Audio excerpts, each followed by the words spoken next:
What's up, guys? Amsterdam Tubes back today with another video, and today we are covering another major X factor in a rebuilding team right now, and that is the Houston Rockets. And my major X factor here is Jabari Smith Jr., someone who has just been absolutely dominating in Summer League, but also I think silently has been hooping towards the end of his rookie season, and a lot of people didn't really talk about it. And before talking about those numbers, guys, don't forget to leave a like, comment, subscribe.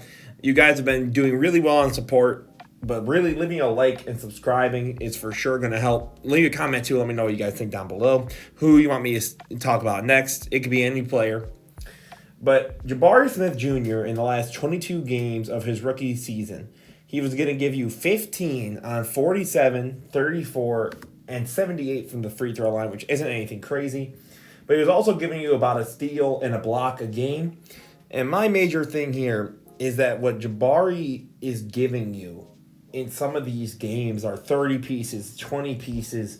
And I think the other thing is, too, is that, especially with Amen Thompson coming there, now things are going to get a lot easier. And that's why I think what is going to happen with Jabari is we're going to see him be more unlocked. And I think that he even has facets of his game that a lot of people don't talk about, and they really think of him as just a standstill shooter, which I can understand. You know, that was a big thing about him coming out of college, is that he had the most NBA-ready three-point ball, or just three-point shot. And he's been doing better as a shooter. Again, in the sample I selected of 22 games, of his last 22 games, he had 2 games where he shot 0%. So if you had taken those away, he's going up to 37% from 3 on 4 attempts in the sample size of 16 points a game. And that's why I think Jabari Smith Jr. is going to become their X factor. So let's get into it. And let's start with something underrated about him, and that's his defense. So coming in here on this first clip is we're going to see Jabari trail Aaron Gordon. He's keeping an eye on Jamal Murray. As he sees Michael Porter Jr. here goes for the cut, he is able to meet him at his vertical and just get a beautiful block, even though it gets a tip in. Again, look at the IQ here from Jabari. He's looking at his man, but Keegan's still behind him, and he recognizes that and immediately is ready to meet him at his jump, thankfully due to his teammate also being there to help, and swats it away. Jabari does a great job here of reading the pass by Grayson Allen, is able to swat the ball, and again, take a look here. Jabari then does a beautiful bounce pass up to Jalen Green, who then throws a lob up to his man. And that's what I think Jabari Smith does sneakily so well. It's being able to make the defensive reads that then lead to really good offensive opportunities. And that's something that I think being a good enough rim protector and being able to read those passing lanes and to be able to just get some deflections, especially with Amen Thompson coming in and hopefully going to be giving you that really elite defense that he was showing over in OTE, that's what I think can really help the Rockets out, is to continue to build a defensive presence, because they have a lot of scoring guys, a lot of quote-unquote hoopers, and, you know, cringy Twitter NBA people would like to call it. But that's what I think could really get this team going into a different stratosphere versus just continuously being this rebuilding and looking for another piece.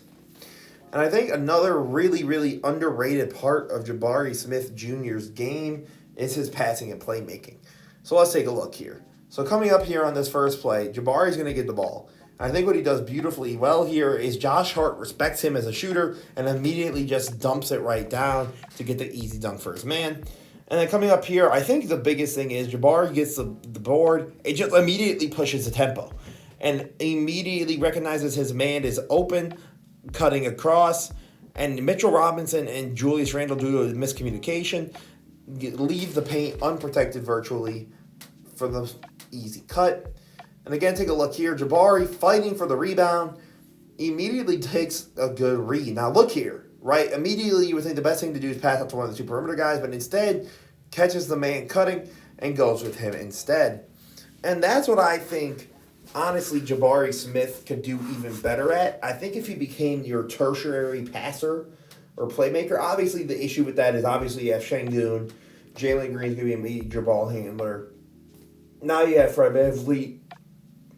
But I think what Jabari Smith gives this team in terms of just momentary plays, right? Like he can give you a big moment play. I think that's what I love so much about Jabari Smith through looking through the film, is that he just gives you so much that not a lot of people talk about. And now let's talk about him, obviously, as a scorer. So coming in here, what we're going to see is Jabari Smith just gets a little bit of separation from Grant Williams, who goes to attack the ball, and immediately pulls the trigger on the 3-ball and just drains. It's incredible the trigger that he has and just how flawless the release is. So look here, first of all, he's kind of rearing to go, and he goes for a little cut, and I love his going to attack for the board, and as he gets the board, just immediately scoops the ball and goes right back up. And now let's take a look right here. Look at what Jabari Smith is going to do. Jabari is just so good at these rebounds and attacks.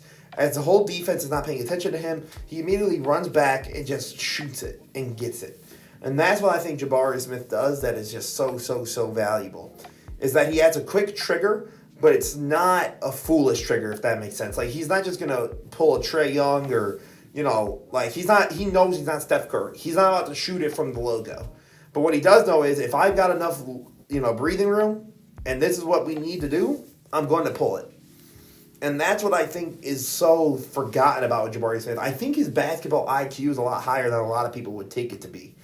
And I also think, again, his defense and his ability to pass is something that a lot of people don't talk about, that I think with these new pieces like Dylan Brooks, Fred VanVleet, and, obviously Amen Thompson and Cam Whitmore all coming in, I think Jabari Smith as the starting 4 or, 3, I guess, depending on how, the lineups all look under Udoka, that Jabari Smith is really the missing piece. And that's the reason I gave it that title in the thumbnail. I think Jabari, if he continues to develop, and what we see from the summer league / the last 22 games of his rookie season, we're going to get something really nice out there in Houston if he can continue this progression. Which I hope all these new additions don't really stunt his growth or really stop him from being able to develop. So as always, guys, this is Amsterdam Knows Hoops. Let me know what you guys think. Who is the X Factor of the Rockets to you? Let me know what you guys think down below. Who do you guys want to see next? As always, this is Amsterdam Knows Hoops. Have a great rest of your day, guys. Peace out.